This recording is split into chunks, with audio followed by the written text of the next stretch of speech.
सभी को नमस्कार। इस वीडियो में हम लोग हेगेल के बारे में, उनके दर्शन और उनके सौंदर्य शास्त्र के बारे में चर्चा करेंगे।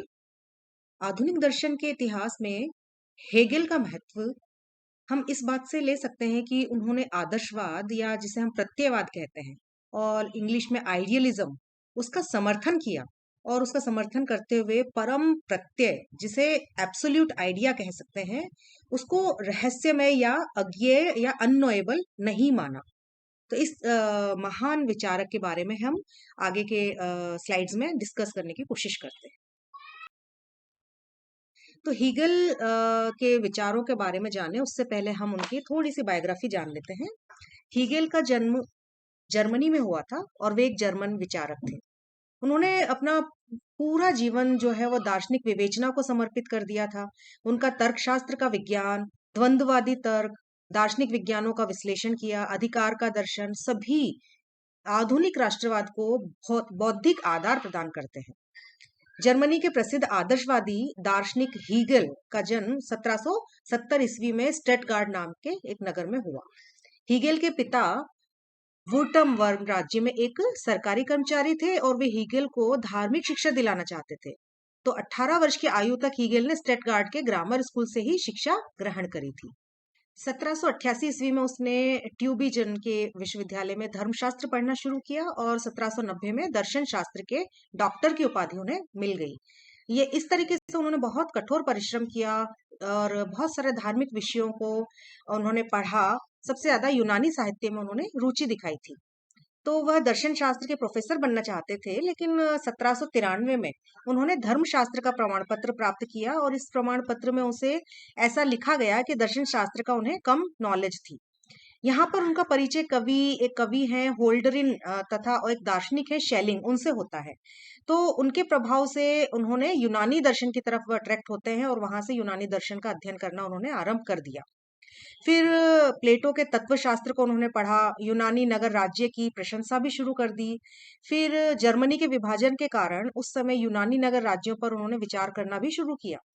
उसने यूनानी चिंतकों द्वारा उपेक्षित स्वतंत्रता के विचार को आगे बढ़ाया। 1796 में उन्होंने एक अपना जो सबसे फेमस ग्रंथ था the positivity of Christian religion नामक लेख उसको लिखा। उसमें उन्होंने बहुत ही जेसस के सरल धर्म का समर्थन किया। फिर 1799 में उन्होंने ईसाई धर्म को यूनानी तथा कांट के दर्शन से समन्वय करने का प्रयास किया। अपना अध्ययन कार्य समाप्त करने के बाद हीगल ने स्विट्जरलैंड के बर्न नामक एक शहर में एक निजी शिक्षक के रूप में कार्य करना आरंभ कर दिया था। तो सन 1797 में फिर उन्होंने बर्न छोड़कर फ्रैंकफर्ट में एक शिक्षक के रूप में कार्य आरंभ किया और यहीं से उनके धर्मशास्त्र में रुचि जागी और उन्होंने इस रुचि को जागृत भी रखा। उन्होंने धर्मशास्त्र के अध्ययन से फिर ये निष्कर्ष निकाला कि ईश्वर का ज्ञान केवल धर्म से ही प्राप्त किया जा सकता है। लेकिन धीरे धीरे उनके विचारों में परिवर्तन होने शुरू हुए समय के साथ और फिर उन्होंने बोला कि ईश्वर का ज्ञान मात्र धर्मशास्त्र नहीं बल्कि उसकी तुलना में दर्शन शास्त्र से ज्यादा सरलता से प्राप्त किया जा सकता है। तो इस तरीके से उन्होंने फिलॉसफी की स्थापना मतलब फिलॉसफी को ज्यादा वैल्यू दी। फिर 1799 में उन्होंने जीना विश्वविद्यालय में एक अध्यापक का पद प्राप्त किया। तो एक्चुअली यहाँ पे अध्यापक बनना उनके लिए पहले बड़ा मुश्किल था, लेकिन जब उनके पिता की मृत्यु हुई तो उससे जो उनको धनराशि प्राप्त हुई $1500, तो उस आर्थिक सहायता से उन्होंने ये अध्यापक का पद प्राप्त करने का प्रयास किया।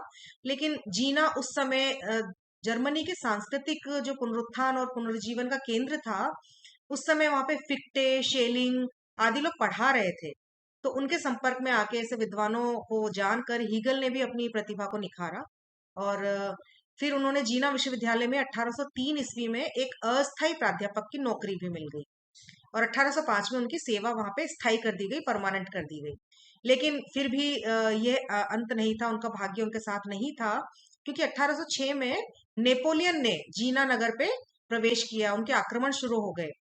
तो नेपोलियन के आक्रमण से उनको अपनी जान बचाने के लिए वो जीना छोड़ना पड़ा और इस युद्ध में जर्मनी की हार हुई और नेपोलियन की जीत हुई थी। तो इससे फिर जो पूरा का पूरा उनका शिक्षण कार्य था वो अस्त व्यस्त हो गया था और हीगल को अपनी नौकरी भी छोड़नी पड़ी। जो प्राध्यापक का पद उन्हें मिला था वो भी छोड़ना पड़ा।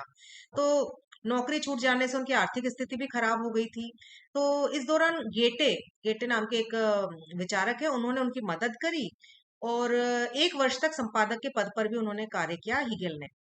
तो इसी समय 1807 में उनका जो सबसे प्रसिद्ध पुस्तक थी फिनोमेनोलॉजी ऑफ स्पिरिट का उन्होंने प्रकाशन किया। और 1808 में न्यूरमबर्ग में एक माध्यमिक विद्यालय में फिर प्रधानाध्यापक पद पे उन्होंने नौकरी करी। 1816 में उन्होंने इस पद तक रहे और 1811 में फिर वो बॉन टकर नामक एक महिला से उन्होंने विवाह किया और उनका अपने परिवार से बहुत ही ज्यादा गहरा लगाव था और आगे चलकर उन्होंने परिवार के महत्व पर लिखा भी है। फिर उनका एक दूसरा ग्रंथ है, सबसे महत्वपूर्ण ग्रंथ है जो 1816 में लॉजिक लॉजिक नाम से वो प्रकाशित किया। और इसी ग्रंथ के बाद उनकी प्रसिद्धि बढ़ गई थी क्योंकि इसके बाद उनको एर्लॉन्जन, बर्लिन, हिडलबर्ग विश्वविद्यालय में नौकरी भी मिली, अध्यापक का कार्य किया। इसके बाद फिर उन्होंने अपनी एक महत्वपूर्ण रचना फिलोसफी ऑफ राइट उसका प्रकाशन किया और इससे भी उनकी ख्याति अंतर्राष्ट्रीय और राष्ट्रीय स्तर पर फैल गई थी। तो हीगल ने इस तरीके से उसको तत्कालीन प्रशिया की सरकार की विचारधारा को बदलने में उनका बहुत बड़ा योगदान रहा अपने इन ग्रंथों के द्वारा, इसलिए उन्हें सरकारी दार्शनिक की भी संज्ञा दे दी गई थी। तो इस तरीके से हीगल, ऐसा माना जाता है कि हीगल से ही मार्क्सवाद का विचार पनपा आगे चल के। और जो उनका जो विचार था, प्रमुख विचार था कि ये पूरी की पूरी जो सृष्टि है वो विचार के विकास का ही परिणाम है। और इसके लिए उन्होंने जो अपना थीसिस, एंटीथीसिस और सिंथेसिस का फिलॉसफी दिया, उसका आगे चल के हम डिस्कस करेंगे। लेकिन ऐसा माना जाता है कि जो उनका जो विकासवाद का सिद्धांत था, इसे एक आध्यात्मिक विकासवाद का सिद्धांत कहा गया। तो ऐसा कहते हैं कि जो पश्चिम में हीगेल तथा भारत में अरविंद के विचारों में भी परिलक्षित होता है। और ऐसा भी कहा जाता है कि जैसे जो जर्मन दर्शन में कांट का स्थान है, वही यूनानी दर्शन में प्लेटो का है, तथा कांट की तुलना में हीगेल को जर्मन का दर्शन का अरस्तु कहा गया। तो इस तरीके से कांट ने तो भौतिकी विद्वानों से प्रभावित थे, लेकिन हीगेल का जो प्रभाव था वो समाज दर्शन और मानव इतिहास, इसमें ज्यादा उन्होंने प्रभावित हुए और अपने दर्शन को विकास किया। तो जर्मन जो सौंदर्य शास्त्र था वो कांट के बाद सबसे ज्यादा अगर किसी से प्रभावित हुआ तो हीगेल के ही विचारों से प्रभावित माना जाता है। हीगल का जो विचार उन्होंने प्रतिपादित किया, जो उनकी थ्योरी थी, तो वो सीधे ही डायरेक्ट नहीं आ गई थी, उन पर काफी लोगों का प्रभाव पड़ा था। तो ऐसे ही कुछ प्रभावों को हम डिस्कस करते हैं। जैसे उनसे पहले जो कुछ विचारक रहे हैं, उनका उन पर प्रभाव पड़ा था। तो सबसे पहला प्रभाव हम ऐसा कह सकते हैं कि फ्रांसीसी क्रांति का उन पर प्रभाव पड़ा, क्योंकि हीगल के समय में उन्होंने स्वतंत्रता के विचार का चिंतन सबसे प्रमुख विषय था। तो नेपोलियन के युद्ध जो हुए तो उनके मन में बड़ा दुख आ गया था, बहुत ज्यादा। तो उसने फिर इस क्रांति की प्रशंसा इसलिए की, जो क्रांति हुई, कि इससे क्या होता है, सामंतवादी व्यवस्था का अंत होता है और उदारवादी संस्थाओं का विकास होता है, जिससे उसमें व्यक्ति और ज्यादा स्वतंत्र हो जाता है, उसकी स्वतंत्रता में वृद्धि हो जाती है। तो इस क्रांति के बारे में हीगल ने लिखा भी है कि फ्रांस की क्रांति शानदार बौद्धिक ऊषा काल थी। इसके बाद उन पर सुकरात का प्रभाव पड़ा, क्योंकि हीगल का जो द्वंद्ववाद पद्धति थी वो उन्होंने सुकरात से ही ग्रहण करी थी, क्योंकि द्वंद्वादी पद्धति के जनक सुकरात ही माने जाते हैं, क्योंकि उन्होंने सुकरात के प्रश्न पूछने के तरीके पर ही अपना चिंतन खड़ा किया। सुकरात की वाद प्रतिवाद संवाद की प्रक्रिया पर ही आधारित करते हुए हीगल ने भी अपने राज्य की उत्पत्ति का सिद्धांत पेश किया। ठीक है, अपने परिवार को वाद और नागरिक समाज को प्रतिवाद और राज्य को संवाद कहा। तो इस तरीके से जो उन्होंने कहा कि मानव आत्मा इन्हीं माध्यमों या प्रक्रिया से गुजरकर अपने वास्तविक स्वरूप को प्राप्त करती है। तो उसने सुकरात की ही तरह संवाद को ही वाद और प्रतिवाद से श्रेष्ठ माना है। प्लेटो का प्रभाव भी बहुत अधिक हीगल पर पड़ा है। तो हीगल अपने अध्ययन के दौरान बहुत ज्यादा यूनानी दर्शन तो पढ़ ही रहे थे। तो प्लेटो की ही तरह हीगल का भी ये विश्वास था कि व्यक्तियों का जो सच्चा व्यक्तित्व है वो राज्य में ही विकसित हो सकता है, स्टेट में ही विकसित हो सकता है। तो उसका मानना था कि मूलतः व्यक्ति जो है वो राज्य की सृष्टि है और राज्य के अंदर ही उसके सारे अधिकार समाहित हैं। इसलिए उसने राज्य को पृथ्वी पर भगवान का अवतरण कहा। The state is the March of God upon earth. इसलिए उन्होंने स्टेट को, राज्य को सबसे ऊंची पदवी दी। तो इससे प्लेटो के सर्वसत्ता अधिकारीवादी राज्य की कल्पना का प्रभाव दृष्टिगोचर हुआ। उसने प्लेटो के विचार संबंधी विचार, जो आइडिया, प्रत्यय का आइडिया था जो प्लेटो का, उससे भी उन्होंने अपने विचार ग्रहण किए। और उसने पदार्थ की तुलना में विचार तत्व को ही प्रमुखता दी है। इसलिए उनका मानना था कि भौतिक वस्तुओं का नाश हो सकता है लेकिन विचार का नाश नहीं हो सकता। तो इस तरीके से उन्होंने प्लेटो से ये विचार का अपना आइडिया लिया। इसके बाद अरस्तु का प्रभाव पड़ा हीगल पर। तो हीगल ने अरस्तु का जो सिद्धांत था कि किसी भी वस्तु की प्रकृति ही उसका अंतिम उद्देश्य है, ध्येय है। तो इसलिए संसार की प्रत्येक वस्तु जो होती है वो अपने उस ध्येय को प्राप्त करने के लिए उस ओर ही अग्रसर रहती है। इसलिए हीगल ने भी स्पष्ट कह दिया कि प्रकृति की प्रत्येक वस्तु का अपना एक इतिहास होता है और वह अपने उद्देश्य को प्राप्त करने के लिए धीरे धीरे आगे बढ़ने के कारण इस इतिहास का निर्माण करते हुए चलती है। तो हीगल ने अरस्तु की तरह निरपेक्ष विचार में भी अपना विश्वास व्यक्त किया और यह विचार अपनी वास्तविक प्रकृति या रूप को प्राप्त करने का प्रयास करता है और अलग अलग स्टेजेस से भिन्न भिन्न स्तरों से गुजरते हुए अपने अंतिम रूप जो कि उनका वास्तविक रूप है उसको पा लेता है। इस प्रकार हीगल पर अरस्तु के टेलियोलॉजी, जिसे सोद्देश्यवाद कहा जाए या इतिहासवाद कहा जाए, उसका गहरा प्रभाव पड़ा। मेकियावली का प्रभाव भी पड़ा क्योंकि शक्ति के पुजारी के रूप में हीगल पर सबसे ज्यादा जो प्रभाव पड़ा वो मेकियावली का ही पड़ा। उससे उन्होंने राष्ट्रवादी धारणा ली और शक्ति सिद्धांत पर भी आधारित किया। हीगल ने स्वीकार किया कि राजनीति में शक्ति का बहुत महत्व है, जो कि उन्होंने मेकियावली से ही लिया। फिर उन पर रूसो का प्रभाव पड़ा है क्योंकि हीगल ने रूसो की सामान्य इच्छा पर ही राज्य को स्वरूप प्रदान किया। उसने आत्मा को प्रभु सत्ता संपन्न बताया। रूसो की जो ये सामान्य इच्छा है उसी तरीके से हीगल ने आत्मा को समुदाय की सामान्य भलाई का उद्देश्य कहा। हीगल ने निजी हित पर सबसे ज्यादा सार्वजनिक हित को आरोपित किया और उसी के विचार से जो सर्वोच्चता है, विचार की सर्वोच्चता है, वो रूसो से ही ग्रहण करी उन्होंने अपना ये। उसने रूसो की तरह ही सामान्य इच्छा को की तरह राज्य में व्यक्ति का पूर्ण जीवन संभव है, ऐसा कहा। फिर कांट का सबसे अधिक प्रभाव हीगल पर पड़ता है। हीगल ने सकारात्मक भलाई का विचार कांट से लिया। उसने कहा कि राज्य एक सकारात्मक भलाई है और यह युक्ति पर आधारित है। व्यक्तियों को नैतिक बनाने में राज्य सबसे ज्यादा महत्वपूर्ण भूमिका निभाता है। तो हीगल भी कांट की तरह ही राज्य को सर्वशक्ति संपन्न और निरपेक्ष मानता है और वह कहता है कि व्यक्तियों को राज्य के विरुद्ध क्रांति करने की इजाजत बिल्कुल नहीं है। हीगल ने कांट के सभी उपयोगी विचारों को ही अपने दर्शन में स्थान दिया। उसने बुद्धि के अनुसार कार्य करने को ही स्वतंत्रता कहा। उसने कांट की तरह यह स्वीकार किया कि विश्व की समस्याओं का समाधान दार्शनिक चिंतन द्वारा ही किया जा सकता है। तो इस प्रकार हीगल के जितने भी विचार दर्शन पर थे वो उनके पहले के सारे विचारकों पर और समकालीन जितनी भी परिस्थितियां थी उनका प्रभाव पड़ा। तो हीगल ने किसी भी चीज का लेकिन अंधाधुंध अनुकरण नहीं किया, उसको नकल नहीं की, बल्कि उसके उपयोगी जितने भी काम के विचार थे वो अपने चिंतन में ग्रहण किए।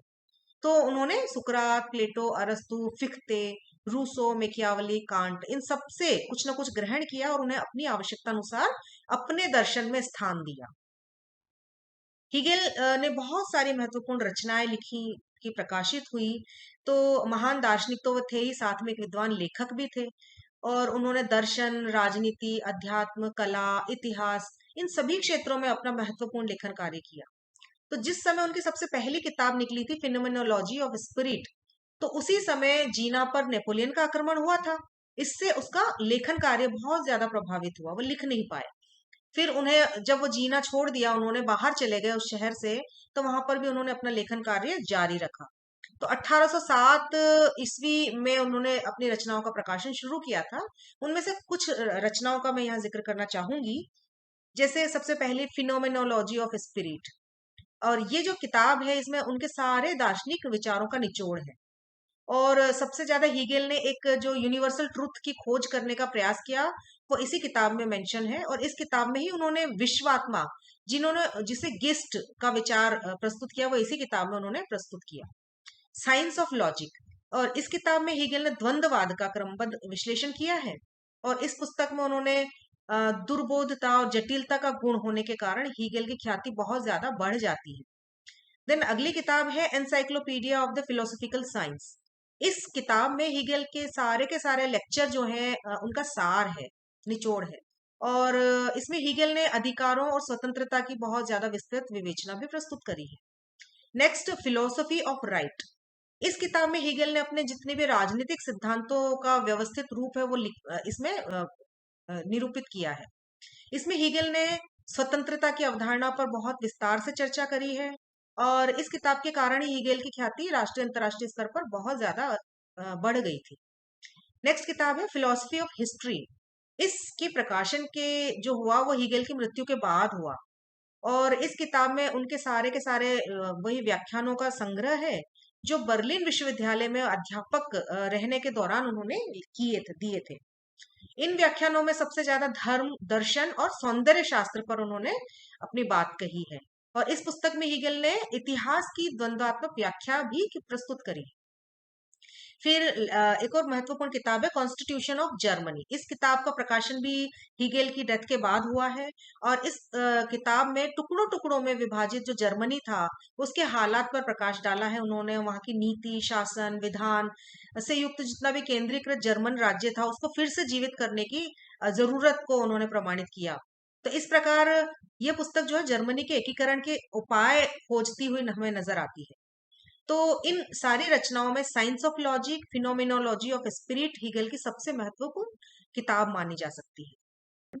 का जो दार्शनिक आधार था उसमें विश्वात्मा के विचार मिलता है, और हीगल ने इतिहास को विश्वात्मा की ही अभिव्यक्ति माना। हीगल का दार्शनिक सूत्र है, जो कुछ वास्तविक है वह विवेकमय है, और जो कुछ विवेकमय है वह वास्तविक है। It means the real is rational and the rational is real. तो उसने आत्मा को वास्तविक सत्य मानकर उसे शाश्वत और सर्वव्यापी तथा अपने में ही पूर्ण और संपूर्ण माना है। हीगल का विश्वास है कि संसार में कोई भी वस्तु स्थिर नहीं है, इस संसार में हर एक वस्तु गतिशील है, और वह आत्मा को ही, प्रज्ञा को ही निरपेक्ष भाव की संज्ञा देते हैं, रीजन और या एब्सोल्यूट आइडिया। विश्वात्मा का विकास विभिन्न संस्थाओं के रूप में होता है, और इन संस्थाओं में राज्य सर्वोपरि संस्था है, सर्वोच्च स्थान है, क्योंकि यह अन्य सभी संस्थाओं का एक रक्षक है, नियामक है। इसलिए राज्य पृथ्वी पर विश्वात्मा का प्रकटीकरण है।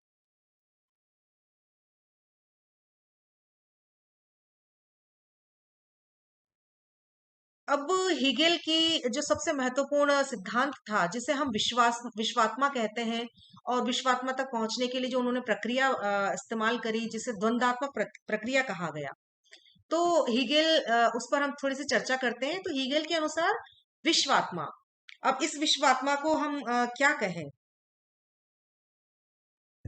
क्योंकि ये जो शब्द विश्वात्मा है इसे आप कुछ भी कह सकते हैं। यही हीगेल का आइडिया है, विचार है, रेशनैलिटी है, या हम बौद्धिकता कहें, चेतना कहें, या स्पिरिट या माइंड, हम किसी भी नाम से पुकारे, हीगेल ने उसे जो आइडिया बोला, एब्सोल्यूट आइडिया की बात करिए, वो यही विश्वात्मा है। तो इससे पहले कि हम आगे बढ़े हमें ये जान लेना बहुत जरूरी है कि हीगेल जो था वो पूरी तरीके से आदर्शवादी था, लेकिन उसका जो आदर्शवाद था वो आइडियल नहीं था बल्कि आइडिया से डिराइव होता है। इसलिए इसका जो आदर्शवादी नेचर है वो विचारवादी से ज्यादा अधिक है। तो राज्य में जितनी भी हीगल कहते थे कि राज्य में नैतिकता के सर्वोच्च मूल्य ही समाहित होते हैं। उन्होंने राज्य को सबसे ऊंची पदवी दी है, जिसे हम धीरे धीरे आगे डिस्कस करेंगे। तो ये जो द्वंद्वात्मक प्रक्रिया है हीगल की, वो कहते हैं कि ये जो सारा विकास है वो द्वंद्वात्मक प्रक्रिया से ही होता है, पूरी सृष्टि का। और ये जो लेकिन विकास है वो सीधी रेखा में ना होकर टेढ़ी मेढ़ी रेखा में होता है, जिसे हम जिगजैग कहते हैं। और यही डायलेक्टिक प्रोसेस होता है जिसे द्वंद्व कहा जाता है, द्वंद्वात्मक प्रोसेस कहा जाता है। तो इस प्रक्रिया का जो सुख होता है वो त्रिमुखी है। त्रिमुखी कैसे? ट्रायो जिसे हम बोलेंगे कि इसमें पहले वाद होता है, फिर प्रतिवाद होता है, और अंत में संवाद होता है। तो ये जो ट्रायोलॉजी है इस विकास के प्रक्रिया की, इसी में हीगल का पूरा सिद्धांत छिपा हुआ है। तो जो प्रथम और दूसरे से श्रेष्ठ होता है, यानी कि वाद से श्रेष्ठ प्रतिवाद होगा, प्रतिवाद से श्रेष्ठ अंत में संवाद होगा। तो इन तीनों में परस्पर स्थानांतरण होता रहता है, ट्रांसफॉर्मेशन होता रहता है। वाद में तो वास्तविकता का प्रकटीकरण होता है, प्रतिवाद में उसका विपरीत रूप आ जाता है, उसका विलोम रूप, उसका अपोजिट रूप आ जाता है, और संवाद में फिर इन दोनों का एक संश्लेषण हो जाता है, और हम वहां पे हमें सोल्यूशन मिल जाता है। तो बाद में धीरे धीरे वही संवाद फिर से वाद बन जाता है, और अपने प्रतिवाद को जन्म देता है, और इन दोनों का विरोध फिर से संवाद में समाप्त होता है। तो यह प्रक्रिया निरंतर चलती रहती है। उदाहरण के तौर पर हम कहें तो जैसे परिवार है, तो परिवार एक वाद है, और इसमें समाज को हम प्रतिवाद के रूप में बदलने के बीज होता है, क्योंकि परिवारों से ही धीरे धीरे समाज बनता है। ठीक है, परिवार में प्यार होता है, सहयोग होता है, लेकिन धीरे धीरे धीरे एक समाज, बहुत सारे परिवारों से मिलकर एक समाज बनता है। समाज में भी घर है, खूब सारे मोहल्ला है, लेकिन हर एक व्यक्तियों में आपस में वहां पे भी प्यार है, मतलब सब कुछ है, सहयोग है। लेकिन कहीं ना कहीं प्रतिस्पर्धा, बहुत सारी चीजें जब होंगी, बहुत सारे परिवार होंगे, बहुत सारे लोग होंगे, तो आपस में संघर्ष जन्म लेगा, स्पर्धाएं आ जाएंगी। तो इस तरीके से परिवार तो वाद हो जाता है और समाज उसका प्रतिवाद हो जाता है, और धीरे धीरे इनके आपस के संघर्ष से राज्य का जन्म होता है। तो राज्य क्या है? राज्य को हीगल सर्वोच्च स्थान प्रदान करते हैं। तो राज्य में ही परिवार और समाज दोनों के बीच समाहित होते हैं, दोनों के लक्षण, दोनों के तत्व वहां हमें मिलते हैं। और समाज, जो राज्य है उसी में परिवार भी प्रोटेक्टिव रहता है, समाज भी प्रोटेक्टिव रहता है, वहां पे वो सुरक्षित रहता है। तो इस तरीके से जो संवाद के रूप में राज्य जन्म लेता है, तो इसलिए उसको सबसे ऊंची स्थिति हीगल बताते हैं। तो इस तरीके से यहाँ पे संवाद, वाद, प्रतिवाद, संवाद निरंतर जारी रहता है, और एक इतिहास, अपना एक इतिहास बनाता हुआ चलता है, और निरंतर विकसित होता जाता है पूरा का पूरा ब्रह्मांड, पूरा का पूरा सृष्टि। तो मनुष्य की आवश्यकताओं को पूरा करने में परिवार के असफल रहने पर समाज का जन्म हुआ, और समाज के सर्वसत्ताधिकारवाद के कारण राज्य का जन्म हुआ, और राज्य संवाद के रूप में परिवार और समाज दोनों से श्रेष्ठ हो जाता है। तो इस तरीके से हम हीगेल के जो विश्वात्मा का विकास जो है, द्वंद्वात्मक प्रक्रिया को हम समझ पाते हैं। इस प्रकार द्वंद्वात्मक विकास का अंतिम चरण जो है वो राज्य ही है। और इस द्वंद्वात्मक प्रक्रिया के अनुसार हीगेल ने विश्वात्मा के विकास को 3 चरणों में बांटा। इस जैसे पहली स्थिति उन्होंने पूर्वी देशों की कही है, फिर दूसरी स्थिति उन्होंने यूनान की कही है, रोमन राज्यों की कही है, और तीसरी स्थिति में उन्होंने जर्मन राज्य को स्थान दिया है। तो वह घोषणा भी करते हैं कि जर्मन शीघ्र ही एक विकसित राष्ट्र के रूप में उभरकर पूरे यूरोप महाद्वीप का प्रतिनिधित्व करेगा। हीगल का कहना है कि संसार के विकास का मार्ग पहले से ही निर्धारित है। इस विकास के मार्ग को निर्धारित करने के लिए सबसे ज्यादा सहयोग किसका है? जो शक्ति सबसे महत्वपूर्ण है वो है बुद्धि, और संसार की कोई भी वस्तु बुद्धि से परे नहीं है। इस विकास का अंतिम लक्ष्य आत्मा द्वारा पूर्ण आत्म चेतना की प्राप्ति है। इस चीज को हम फिर से समझने की कोशिश करते हैं, तो वो यही कहते हैं कि दुनिया में जितनी भी चीजें दिखाई देती हैं, उन सब का जो जो वो सब है, वो सब ना एक विचार, एक विश्वात्मा का ही प्रतिबिंब है। तो प्लेटो ने जिसे प्रत्यय कहा था, आइडिया कहा था, यहाँ पे वे उसे विश्वात्मा कहते हैं, कि पूरी की पूरी दुनिया जो है उसी का प्रतिबिंब है। तो वो कहते हैं कि ये जो विचार है, ये जो आत्मा है, ये शुरू में सुषुप्त अवस्था में रहती है, और सुषुप्त अवस्था में है। जैसे ही इसमें धीरे धीरे चेतनता विकसित होने लगेगी, तो वो चेतनता के सहारे, उस चेतना के सहारे विकसित होना चाहेगी, और अपने पूर्ण विकास की ओर अग्रसर होगी धीरे धीरे धीरे। जैसे एक छोटा बच्चा होता है, वो धीरे धीरे धीरे विकसित होता चला जाता है, और एक इंसान के रूप में विकसित होता है, ठीक उसी तरीके से जो विचार है, ये अपने सोई हुई अवस्था से जागृत अवस्था की ओर निरंतर विकसित होता रहता है। और ये जो चेतना है, ये चेतना हर एक चीज में समाहित है। सृष्टि के पत्थर में भी एक चेतना होती है। जैसे कहते नहीं है कि कंकर में भी शंकर निवास करते हैं, तो पत्थर में भी चेतना है। तो ये जो चेतना है, ये अपनी पूरी की पूरी विकास यात्रा करती है, और इस विकास यात्रा को ही डायलेक्टिक प्रोसेस के द्वारा हीगल समझाते हैं, जो कि जिगजैग है, बिल्कुल सीधा नहीं है, टेढ़ा मेढ़ा है ये विकास। तो जो ये सुषुप्त अवस्था से इससे पूर्ण विकास की अवस्था तक पहुंचने की जो पूरी की पूरी यात्रा है, वही डायलेक्टिक प्रोसेस के द्वारा अपनी पूर्ण विकसित स्थिति को पहुंचती है। तो प्लेटो से उन्होंने ये द्वंद्ववाद लिया था। तो लेकिन प्लेटो की चिंतन प्रक्रिया थोड़ी सी अलग थी। हीगल थोड़ा सा डिफरेंट सोचते हैं यहाँ पे। हाँ, तो इस तरीके से, और ये जो चेतना है ना, ये चेतना अंतर्निहित प्रवृत्ति है हर एक वस्तु में, जो सुषुप्त भी है लेकिन उसके अंदर विद्यमान है, और वो अपनी चेतना के सहारे वो उसको प्राप्त करने की कोशिश करता है।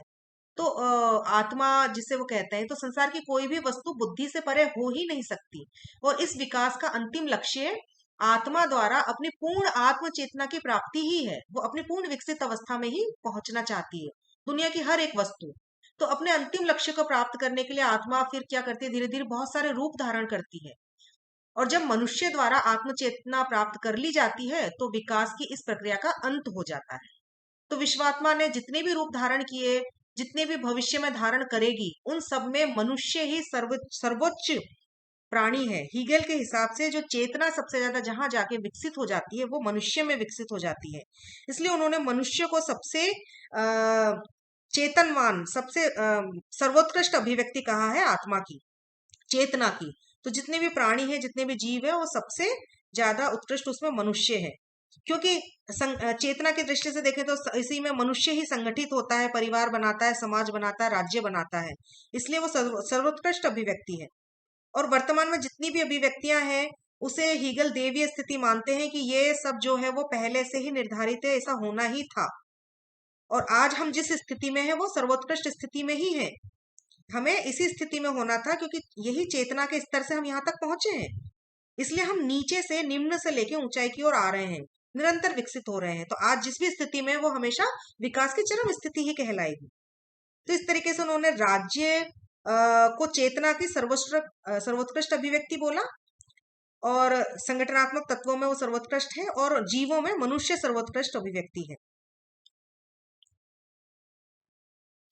हीगल की जो विश्वात्मा है, तो इसके हम महत्वपूर्ण गुणों को जानने की कोशिश करते हैं। मुख्य पॉइंट मैं बताना चाहती हूँ। जैसे जो उसका एब्सोल्यूट माइंड है, स्पिरिट है, जिसकी बात कर रहे हैं, वो बहुनामी विचार है। इसमें आत्मा, विवेक, देवीय, मानस आदि नामों से पुकार सकते हैं। जैसा अभी मैंने कहा, इसे रैशनैलिटी कहें, इसे देवीय शक्ति कहें, इसे बौद्धिकता कहें, इसे चेतना कहें, इसे स्पिरिट कहें, माइंड कहें, इसलिए बहुत सारे नाम इसके हम जान सकते हैं, बहुत सारे नामों से हम इसे पुकार सकते हैं। फिर इसके अनुसार मानव और जगत दोनों ही विश्वात्मा के प्रकटीकरण है। ये जो पूरा जगत है, ये जो पूरा मनुष्य है, वो सब उसी विश्वात्मा, उसी विचार का एक प्रतिच्छाया है। नेक्स्ट, यह सभी व्यक्तियों को अपने अंदर समेटने का गुण रखती है और सब वस्तुओं के उद्भव का स्रोत भी है। ये ठीक वैसा ही है जैसे हमारे हिंदुस्तान में हम ब्रह्म कहते हैं, तो ब्रह्मा में ही सब कुछ समाया है और सभी में ब्रह्मा के अंश भी हैं। तो नेक्स्ट, इसी में परिवर्तनशीलता का गुण भी होता है, क्योंकि विश्वात्मा अपने आप को दर्शाने के लिए अलग अलग रूप धारण करती है, इसलिए वो परिवर्तित होती रहती है, और ये अपने अंतिम लक्ष्य को प्राप्त करने के लिए निरंतर गतिशील रहती है। नेक्स्ट, इसका विकास द्वंद्वात्मक प्रक्रिया के माध्यम से होता है, और ये विकास क्रम सीधा ना होकर टेढ़ा मेढ़ा होता है। फिर विश्वात्मा के विकास की अंतिम परिणति राज्य के रूप में होती है, जो अभी हमने डिस्कस किया, और इसीलिए राज्य पृथ्वी पर ईश्वर का अवतरण है, मार्च ऑफ गॉड, जैसा अभी हमने जाना। अब हम हीगेल की द्वंद्वात्मक पद्धति को और डिटेल में थोड़ा समझने की कोशिश करते हैं। हीगेल की द्वंद्वात्मक पद्धति जो है वो पूरे के पूरे यूरोपीय दर्शन में एक क्रांति ला दी थी। उसने विज्ञान और धर्म के विरोध को समाप्त करके विकासवाद पर जोर दिया, और उन्होंने इस बात पर भी जोर दिया कि इस पूरी सृष्टि का निर्माण जो है कोई एक आकस्मिक घटना नहीं है, अचानक से नहीं हो गई है, बल्कि पूरी विश्वात्मा के विकासमान प्रकृति का परिणाम है। तो उन्होंने बताया था कि विश्व निरंतर धीरे धीरे प्रगतिवान है, गतिवान है, धीरे धीरे आगे की ओर बढ़ रहा है, विकसित हो रहा है। इस प्रकार उन्होंने अपनी द्वंद्वात्मक पद्धति के रूप में विश्व में जितने भी महान परिवर्तन हुए उनको समझने के लिए एक नया दार्शनिक साधन प्रदान किया, जो आगे चलकर कार्ल मार्क्स ने भी द्वंद्ववादी तर्क को अपना दर्शन का आधार बनाया। और ईगल की जो द्वंद्ववादी पद्धति है, उसकी राजनीतिक चिंतन ही जो है वो महत्वपूर्ण देन है। हीगल का द्वंद्ववाद का विचार उनके सभी महत्वपूर्ण विचारों में से एक प्रमुख विचार है, और यह विश्व के इतिहास की सही व्याख्या करने के लिए सबसे अधिक सही टूल भी साबित होता है, उपकरण भी साबित होता है, क्योंकि हीगल ने इसी टूल के सहायता से अपना जो सारा दार्शनिक चिंतन दिया, वो उसको एक नया रूप दिया, और इसी के विचार के कारण हीगल को राजनीतिक चिंतन में एक महत्वपूर्ण जगह मिली। हीगल का द्वंद्ववाद प्राथमिक महत्व का है। हीगल की प्रसिद्ध पुस्तक साइंस ऑफ लॉजिक में इसका विवरण हम पाते हैं। हीगल के अनुसार जो अंतिम सत्य जो है वो बुद्धि है या विवेक है, और इसके लिए विकास की प्रक्रिया को द्वंद्ववाद का नाम दिया। हीगल ने इस शब्द को यूनानी भाषा के डायलेक्टिक, जो कि डायलेगो से निकला है, उससे उसका अर्थ है, डायलेगो का अर्थ है वाद विवाद या तर्क वितर्क करना। तो इसका सबसे पहला प्रयोग तो सुकरात ने किया था, और इस पद्धति का प्रयोग करके उन्होंने अपने जितने भी विरोधियों द्वारा दिए गए तर्क थे उनका विरोध किया, और उनके समाधान करने के लिए अंतिम सत्य तक पहुंचने का प्रयास किया। उस समय सत्य की खोज वाद विवाद द्वारा ही की जाती थी। हीगल तक यह पद्धति प्लेटो के द्वारा पहुंची है, ऑफकोर्स। ये यूनानी प्रक्रिया जो था, ये वाला जो पद्धति थी द्वंद्ववादी पद्धति, उस समय यूनानी दर्शन में बहुत ज्यादा प्रचलित थी। यूनानी दार्शनिकों ने इस प्रक्रिया का प्रयोग करके राजनीति में बहुत ज्यादा अपना काम किया था। क्योंकि यूनानी विचारकों के अनुसार जो राजतंत्र था वो अपने प्रतिवाद के रूप में निरंकुश शासन में बदल रहा था। जब निरंकुश शासन अपने चरम पर पहुंचा तो उसके प्रतिवाद का नाश करके लोकतंत्र की स्थापना हुई। तो इस तरीके से यूनानी विचारक द्वंद्ववाद को एक तीसरी तिहरी प्रक्रिया मानते हैं। उनके अनुसार राजतंत्र पहले कुलीन तंत्र में, बाद में लोकतंत्र में परिवर्तित हो जाता है।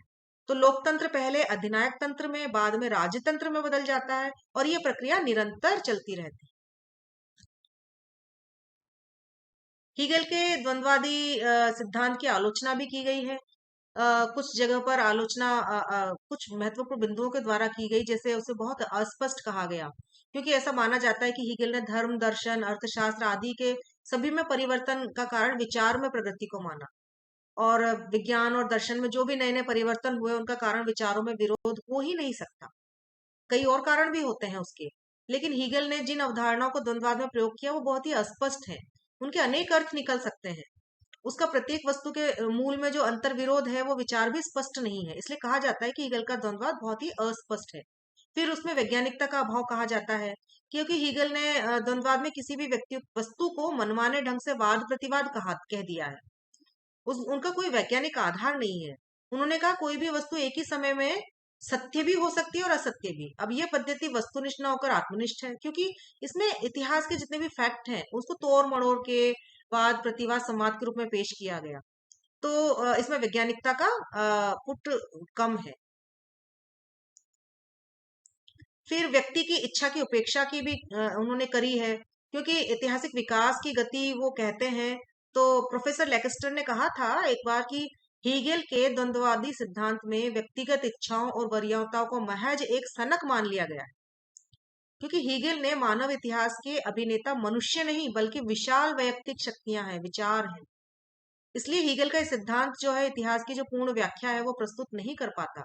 इसमें व्यक्तिगत इच्छाएं, अभिलाषा है, उनकी प्रयास है, वो सब इतिहास की गति को बदलने की क्षमता रखते हैं, इसलिए ये आलोचना का पात्र बनते हैं। मौलिकता का अभाव है, क्योंकि हीगल ना जो द्वंद्वादी सिद्धांत है वो सुकरात से और अन्य यूनानी चिंतकों से लिया है, इसलिए उनका मौलिक विचार तो बिल्कुल भी नहीं। फिर उसमें अतार्किकता की वे बात करते हैं, क्योंकि हीगेल ने भविष्यवाणी की थी कि वाद प्रतिवाद संवाद की प्रक्रिया द्वारा जर्मनी एक शक्तिशाली राष्ट्र बनेगा, लेकिन ऐतिहासिक विकास मार्ग अवरोध हो जाएगा उसके बाद। लेकिन संयुक्त राष्ट्र संघ की स्थापना हीगेल के तर्क को झूठा साबित कर देती। ऐसा कुछ भी नहीं हुआ, और सभी राष्ट्रों की आर्थिक निर्भरता में पहले की तुलना में और अधिक वृद्धि हुई, इसलिए उनकी भविष्यवाणी बिल्कुल तार्किक दृष्टि से गलत साबित होती है। फिर अनुभव तत्व की भी इसमें उपेक्षा की गई है। हीगेल ने सबसे ज्यादा महत्व तर्क को दिया। तो उनके अनुसार संसार के सभी क्रियाकलापों का आधार तर्क है। व्यक्तियों और राज्यों के अतीत के अनुभव भी मानव विकास के लिए महत्वपूर्ण योगदान देते हैं। तो इसलिए हीगल अनुभव तत्व की उपेक्षा करके भारी भूल कर जाते हैं।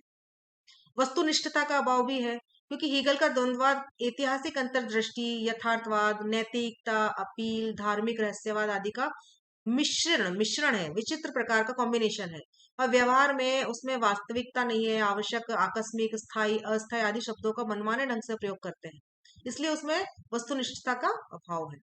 और अत्यधिक एकीकरण पर बल दिया है। हीगल ने नैतिक निर्णय ऐतिहासिक विकास के आकस्मिक नियमों को मिला दिया, गडमड कर दिया। उसने बुद्धि और इच्छा को भी मिला दिया। उसने कहा जर्मनी को राज्य अवश्य बनाना चाहिए। इसका अभिप्राय ये हुआ कि जर्मनी को ऐसा करना चाहिए क्योंकि उसके पीछे कारणात्मक शक्तियां काम कर रही हैं। इसलिए इस अनावश्यक व अत्यधिक एकीकरण के कारण उनका जो द्वंद्वाद तर्क की अपेक्षा नैतिक अपील ज्यादा दिखाई देता है। लेकिन उनका द्वंद्ववाद का सिद्धांत जो है वो उसका थोड़ा महत्व भी है, थोड़ा के बहुत महत्व है फिलोसफी में। जैसे आलोचना भले हुई लेकिन महत्वहीन तो बिल्कुल भी नहीं है। हीगेल के द्वंद्ववाद का अपना एक विशेष महत्व है।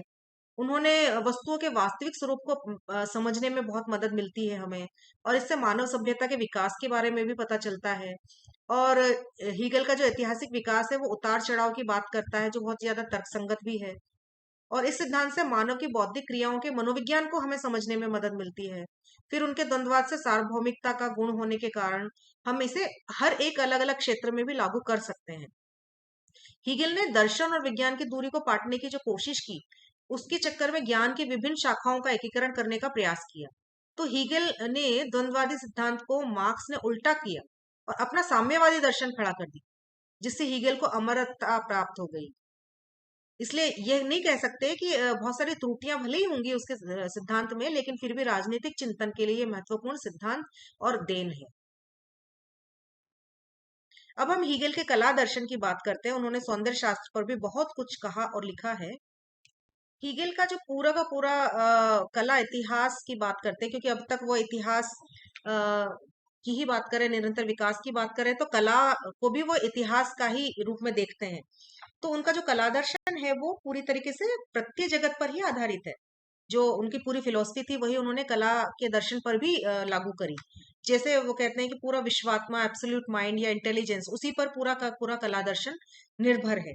वे बहुत अच्छे आर्ट लवर थे, आर्ट स्टूडेंट भी थे, और किसी भी अन्य दार्शनिक की अपेक्षा वो अकेले ऐसे दार्शनिक थे जिन्होंने कलाओं का पूरा दर्शन दिया। वे कॉन्शियसनेस और आइडिया की बात करते हैं, चेतना की बात करते हैं, और विचारों के ऐतिहासिक विकास की बात करते हैं। तो क्योंकि पूरा का पूरी कला जो है वो विचारों पर आधारित है, तो हिस्टोरिक डेवलपमेंट की बात करते हैं, सबका ध्यान दिलाते हैं। तो इसके हिसाब से वो कहते हैं कि कला किसी विशेष संस्कृति की ही अभिव्यक्ति है, और साथ में निजी कलाकार और सामान्य मानव जाति की भी हो सकती है। तो कला का उन्होंने विकास होने की बात कही है कि जो कलाएं हैं वो भी निरंतर विकसित हुई हैं, आर्ट्स जो है वो प्रोग्रेसिव रही हैं हमेशा के लिए। तो कलात्मक चेतना जो है वो मानव की आत्मा के इतिहास का ही क्लाइमेक्स फॉर्म है, क्लाइमेक्स रूप है। और इसलिए कला सीधे तौर पर जो है वो इंट्यूटिव है, ट्रुथ को, सत्य को उजागर करती है। हीगेल ने आर्ट हिस्ट्री को, जो कला इतिहास है, उसको तीन भागों में बांटा। एक तो सिंबॉलिक, और एक क्लासिकल और रोमांटिक। इस रूप में वो कला को देखते हैं, और उन्होंने आइडिया और फॉर्म के संबंधों के आधार पर भी इन्हें सबको डिफाइन भी किया है, इनको परिभाषित करने की भी कोशिश करी है। क्योंकि वो कहते हैं जैसे पहला प्रतीकात्मक कला, जिसे हम सिंबॉलिक कहेंगे, तो उनके हिसाब से जो सामग्रियां हैं उस पर सबसे ज्यादा विचार आरोपित हो जाता है। प्रतीकात्मक कला में जितनी भी चीजें हैं वहां पे डिपिक्ट हो रही हैं, उस पे आइडिया सबसे ज्यादा इंपॉर्टेंट है। जैसे मान लिया जाता है कि विचार को ही व्यक्त कर रहा है वो सामग्री, तो इस तरीके से विचार उसमें समाहित है।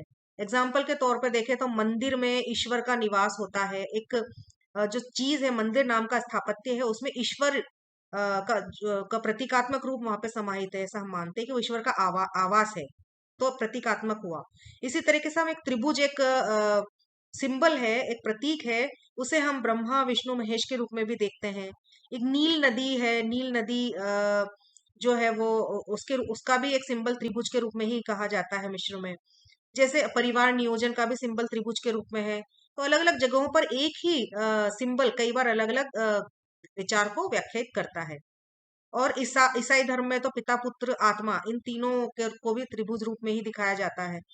तो इस तरीके से प्रतीकात्मक कला में व्यापकता है, फैलाव है। एक ही प्रतीक अलग अलग समय में, अलग अलग जगह पर अलग अलग चीजों को दिखा सकता है।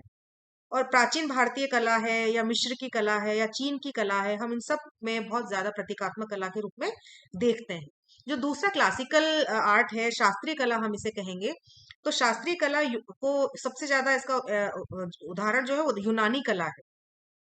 और यहाँ पे हीगल कहते हैं कि विश्वात्मा का आभास जो है वो मानव शरीर के द्वारा दिखाया गया। अब मानव शरीर में देवता हैं, देवी हैं, या साधारण मनुष्य हैं, वो पूरी की तरीके से व्यक्तिपूर्ण है सारे। तो मानव शरीर के द्वारा ही विश्वात्मा को दिखाया गया है। यहाँ पे सामग्री का बहुत कम इस्तेमाल हुआ है, लेकिन वास्तुकला की भी उपेक्षा की गई है बहुत ही। और सबसे ज्यादा मूर्तियों का निर्माण किया गया है। तो जो मूर्तियों का निर्माण है वो भी यांत्रिक है बहुत ज्यादा, और शास्त्रों पर आधारित है। और उसमें थोड़े बहुत नवीन तत्व भी है, क्योंकि आदर्श मानव का वहां पे स्थापना की गई है। आदर्श मानव को मूर्तियों के रूप में दिखाया गया है। तो इसलिए कह सकते हैं कि the depth of idea expressed in limited. तो बहुत आइडिया का बहुत लिमिटेड रूप में यहाँ पे प्रकटीकरण होता है, क्योंकि वो मानव शरीर के रूप में हो जाता है, एक आदर्श मानव के रूप में। तो आइडिया यहाँ पे थोड़ा सा संकुचित रूप में दिखाई देता है, क्योंकि ईश्वर का मानव रूप में चिंतन करना एक अपरिपक्वता ही दिखाई जाती है। क्योंकि ईश्वर तो एक महान, एक ऐसा तत्व है जिसे किसी भी रूप में हम समा ही नहीं सकते, और शास्त्रीय कला में मानव रूप में उसमें दिखाने की कोशिश की है। तो ऐसा लगता है कि कोई अदृश्य शक्ति है जिसके अनुसार सारे के सारे देवी देवताओं का जीवन जो है संचालित किया जा रहा है। तो यूनानी कला में सभी प्रकार के तत्वों का समन्वय भी नहीं मिलता है, और कला का आगे धीरे धीरे की विकास हो सके। तो इसलिए शास्त्रीय कला या प्रतीकात्मक कला, इन दोनों को हीगल ने थोड़ा निम्न या कमतर मानते हुए अंत में जो रोमांटिक कला, जैसे रोमांसवादी कला या रोमांचवादी कला कहेंगे, उसे सर्वोत्कृष्ट स्थान दिया है। तो जैसे पिछले दोनों प्रकार की कला है, उसमें रोमांसवादी कला सौंदर्य और प्रत्यय की अभिव्यक्ति सबसे शुद्ध रूप में होती है यहाँ पर, क्योंकि यहाँ का जो मूल तत्व है रोमांसवादी कला का, वो है मनोवेग, मन का आवेग। यहाँ पे स्पीड है, यहाँ पे एक्सप्रेशंस हैं, यहाँ पे फीलिंग्स हैं, क्योंकि चेतना जगत जो है वो पूरा का पूरा बाह्य जगत पर प्रभुत्व हासिल कर लेता है। चेतना है, क्योंकि रोमांच कहाँ से पैदा होता है? मन से, मस्तिष्क से। तो इसलिए वो बाह्य जगत से उस पर ज्यादा हावी हो जाता है। तो हिगेल यही कहते हैं कि शेष दो प्रकार की कलाएं जहां आत्मा और चेतना के स्थल पर इधर उधर भटकती रहती हैं, वहीं रोमांसवादी कला में आत्मा या जो चेतना है वो की गहराइयों से उतर कर आध्यात्मिक क्रिया बन जाती है। इसलिए उन्होंने रोमांसवादी कला को सबसे उत्कृष्ट कला माना। और इसमें सारी की सारी जो इंद्रिय प्रत्यक्ष हैं, जितने भी सेंसेशंस हैं हमारे इस दुनिया से जो आते हैं, उससे भी ऊपर उठ जाती है कला। यहाँ पे जितना भी स्ट्रेस है वो इनवर्डनेस की तरफ जाता है। जैसे एग्जाम्पल के तौर पर हम कहेंगे, जैसे क्रूसिफिक्शन का पेंटिंग है या सफरिंग है। क्रिश्चियन आर्ट में बहुत सारे ऐसे टॉपिक्स पे डिपिक्शन किया गया है जो बहुत ज्यादा बिल्कुल इंद्रिय जगत से बाहर की ओर जाते हैं। तो इस तरीके से यहाँ की इस कला में संघर्ष भी दिखता है, तनाव भी दिखता है, गति है, विकास है, और ये सारे के सारी जो है द्वंद्व यहाँ पे हमें नजर आता है। इसलिए उन्होंने इसको सबसे उच्च कोटि की कला कहा है। हीगल ने आगे चल के वो किसी भी कैटेगरी पर भी स्टिक नहीं होते हैं, बल्कि आर्टिस्ट की टैलेंट को भी पहचानते हैं, उनकी योग्यताओं के बारे में भी बात करते हैं। और वो कहते हैं कि arts come to an end as spirit reaches its full self realisation. इस तरीके से जितने भी इमेजेस हैं या सिंबल्स हैं, वो सारे के सारे धीरे धीरे आगे चल के थीसिस एंटीथीसिस की ओर बढ़ते हुए आगे आर्ट भी डेवलप करती चलती है। तो जैसे फॉर एन एग्जांपल अगर आर्ट के विकास की बात करें, तो जैसा रेनासा आता है, तो पुनरुत्थान काल है जिसे बोलते हैं, तो वहां पे कुछ कमी अगर आर्टिस्ट को नजर आती है, एक द्वंद चलता है कि उस वक्त धर्म के अधीन था, चर्च था, तो उसी के अधीन सारी की सारी कलाएं थी। तो कलाओं को रेनासा पीरियड में उत्थान किया गया, धर्म से मुक्त किया गया। तो वो एक विकसित हुई, एक स्टेज आगे बढ़ी। तो धीरे धीरे करके नेक्स्ट बहुत सारे जितने भी आर्ट मूवमेंट आते हैं, मॉडर्न आर्ट तक यहाँ तक पूरा आ जाता है, जैसे एक्सप्रेशनिस्ट है या इम्प्रेशनिज्म है। तो कलाकार कहीं ना कहीं उनके अंदर एक द्वंद चलता है, और वो पुराने मूवमेंट को छोड़कर अगले मूवमेंट का इजाद करते हैं। तो एक लीनियर हिस्ट्री बनती है कलाओं की। तो इस तरीके से जितने भी आर्ट मूवमेंट है वो हिस्टोरिकल डेवलपमेंट को दर्शाते हैं, और आर्ट में भी एक आइडिया ही प्रोग्रेस करता हुआ चलता है आगे की ओर। तो हीगल के हिसाब से कलाएं भी जो है वो पूरा का पूरा एक विकसित होती चल रही है, और आज जिस स्टेज में है वो पुरानी स्टेज से विकास होकर यहाँ पहुंची है, विकसित होकर ही यहाँ तक पहुंची है। कला के साथ साथ वे सौंदर्य की भी बात करते हैं कि सौंदर्य क्या है। तो उनके हिसाब से सौंदर्य वही है जिसमें परम चित्त, यानी विश्वात्मा जिसे वो कहते हैं आइडिया, वो इंद्रिय निष्ठ वस्तुओं के माध्यम से हमें दिखने लग जाए, भासित हो जाए उसमें। तो वही है कि जिस भी इंद्रिय निष्ठ हम जो भी चीज बना रहे हैं, उसमें वो हमें परम चित्त के ही दर्शन हो, तो वही सुंदर है। क्योंकि सौंदर्य तो जो है वो एकमात्र भ्रम है, और वो जो है वो उसी सत्य को, परम चित्त को, विश्वात्मा को ही प्रदर्शित करता है। इसलिए सत्य तो एक जो है वो एकमात्र सत्ता है, विश्वात्मा ही एकमात्र सत्य है। लेकिन स्वयं वो स्वयं को जो है प्रकृति और कला के रूप से प्रकट करती रहती है, अलग अलग रूपों में। तो कला का विषय सौंदर्य ही होता है। इसलिए तो जितनी भी जो किसी भी इंद्रियनिष्ठ वस्तुओं के माध्यम से व्यक्त होता है, जितने भी हमारे आंख नाक मुंह ये सारे जितने भी सेंसेस है, 5 सेंसेस है, उसके द्वारा हम जो भी इंद्रिय जितना भी ग्रहण करते हैं, वो सारे की सारी कलाओं के द्वारा ही हमें दिखाई देता है, और उन सब के अंदर उसी की परिछाया है, उसी विश्वात्मा के दर्शन हमें होने चाहिए।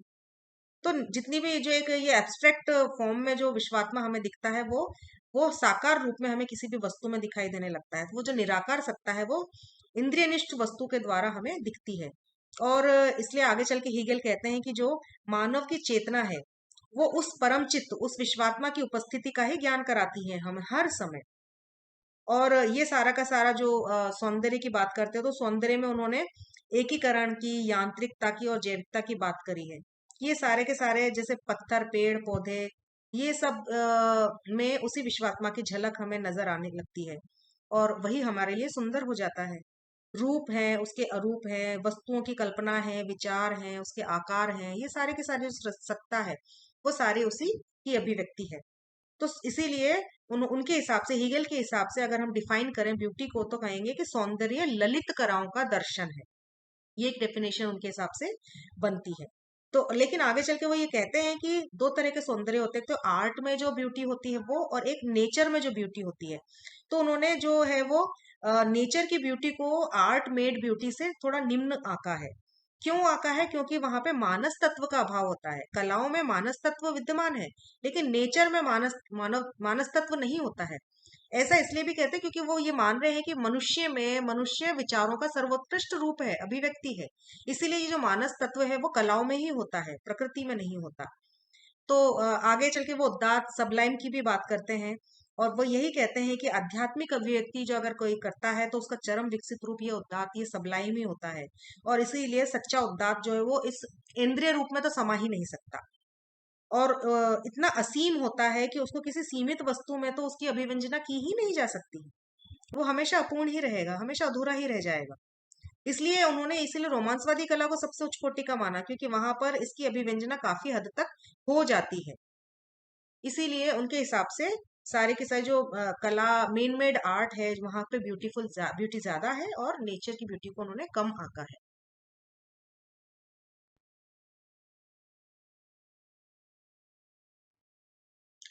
हीगल का दर्शन त्रयात्मक कहलाता है, ट्रायोलॉजी, जिसे त्रयी दर्शन भी कहा जाता है।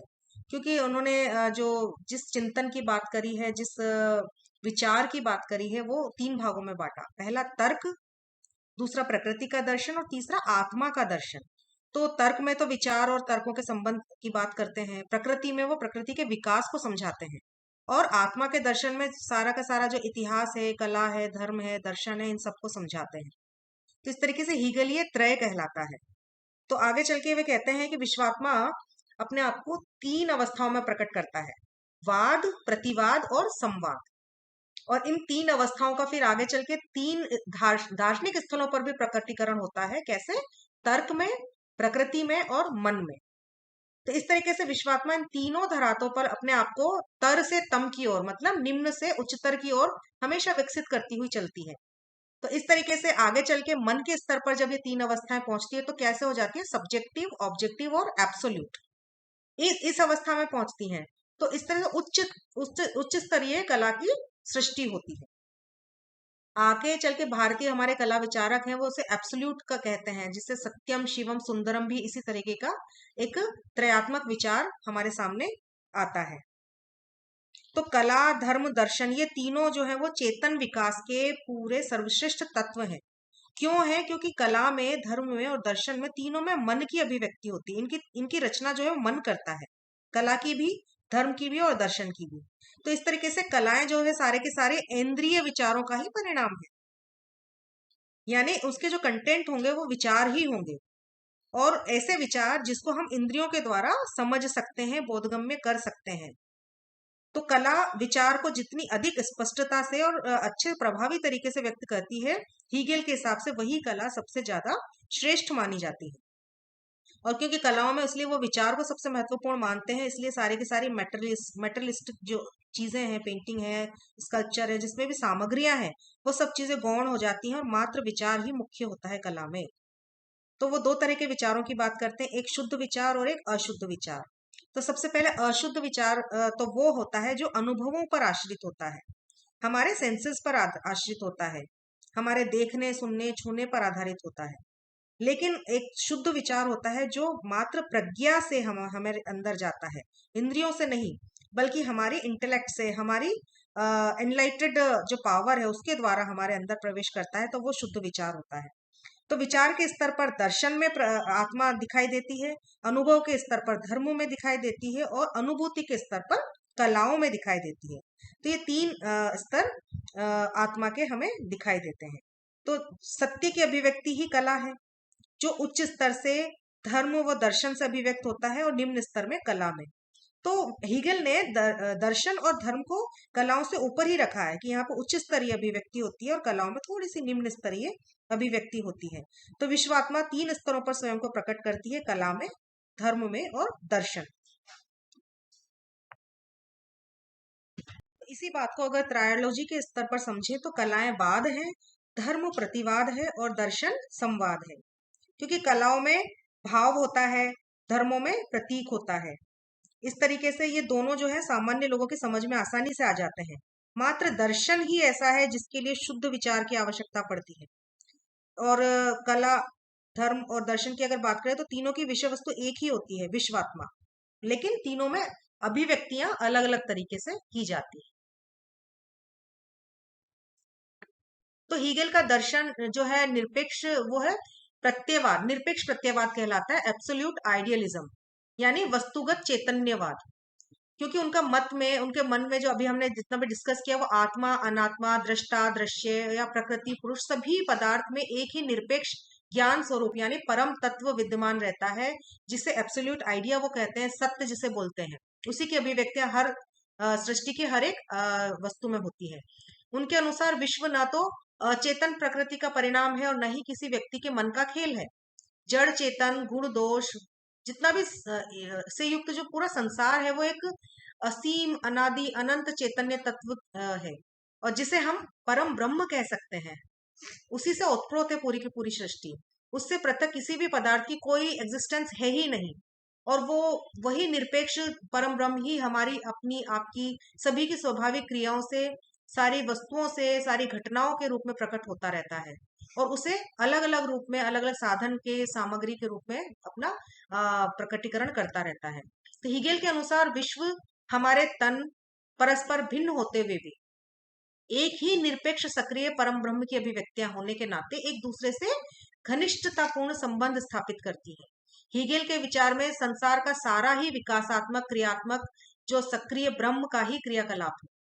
क्या तो जड़, क्या चेतन, सभी पदार्थ और सारे प्राणी उसी एक निरपेक्ष सत्य के सीमित और व्यक्त रूप है। प्रकृति, प्राणयुक्त वनस्पति जगत, चेतन पशु पक्षी, जितने भी मनुष्य हैं, वो सभी उसी परम ब्रह्म को ही अपने अलग अलग रूप में अभिव्यक्त करते रहते हैं। उनकी अब तक की अभिव्यक्तियों में जितना भी मानव सर्वोच्च अभिव्यक्ति माना गया है, हीगेल ने दार्शनिक, धार्मिक, कलात्मक उत्कृष्ट के द्वारा ब्रह्मा के ही निजी प्रयोजन की पूर्ति बताई है। दूसरे शब्दों में ब्रह्मा अपने आप को विश्व के अलग अलग पदार्थों में, सामग्रियों में प्रकट करके अपना ही विकास करता रहता है। इस प्रकार हीगेल का निरपेक्ष ब्रह्म एक सक्रिय मूर्त सार्वभौम, जिसे कॉन्क्रीट यूनिवर्सल या डायनेमिक या ठोस सार्वभौम तत्व कहा है। अमूर्त सार्वभौम जिसे एब्स्ट्रैक्ट यूनिवर्सल नहीं कहा है, क्योंकि शंकराचार्य के ब्रह्म के समान ना तो वो शांत है, ना स्टेटिक है, ना ही भेद शून्य है। तो हीगेल का ब्रह्म जो है वो किसी हद तक श्री रामानुजाचार्य के ईश्वर से मिलता जुलता है। रामानुजाचार्य की तरह ब्रह्मा के जो सजातीय विजातीय भेद तो वो नहीं मानते, किंतु उनके जो स्वगत भेद अवश्य स्वीकार करते हैं। क्योंकि उनके हिसाब से जितने भी identity in diverse differences, identity in differences, अनेकता में एकता की बात वो करते हैं, क्योंकि शुद्ध अभेद और कोरी एकता के रूप में नहीं। इस प्रकार रामानुजाचार्य का सिद्धांत जो है वो विशिष्टाद्वैत कहलाता है, शुद्धाद्वैत या अद्वैत नहीं कहलाता। तो हीगल का जो विश्वात्मा का सिद्धांत है वो श्री रामानुजाचार्य से काफी हद तक मिलता जुलता प्रतीत होता है। इसके हम और अधिक अगर समझने की कोशिश करें तो थोड़ा सा, जैसे वो ऑर्गेनिज्म की बात करते हैं कि जैसे शरीर के प्रत्येक अंग शरीर से अलग नहीं होते। हमारा हाथ है, अगर हाथ स्वतंत्र भी है लेकिन वो हमारे दिमाग से ही चल रहा है। तो हमारे जितने भी शरीर के अंग है वो संचालित हमारे मस्तिष्क से ही हो रहे हैं। इसीलिए व्यक्ति भी जो है वो पूरी तरह से राज्य का ही एक हिस्सा है, ऑर्गेनिज्म उसका एक हिस्सा है। अगर हाथ स्वतंत्र है तो शरीर स्वतंत्र है, तो इसी तरीके से व्यक्ति स्वतंत्र है तो राज्य स्वतंत्र है। तो स्वतंत्रता लेकिन कब तक रहेगी?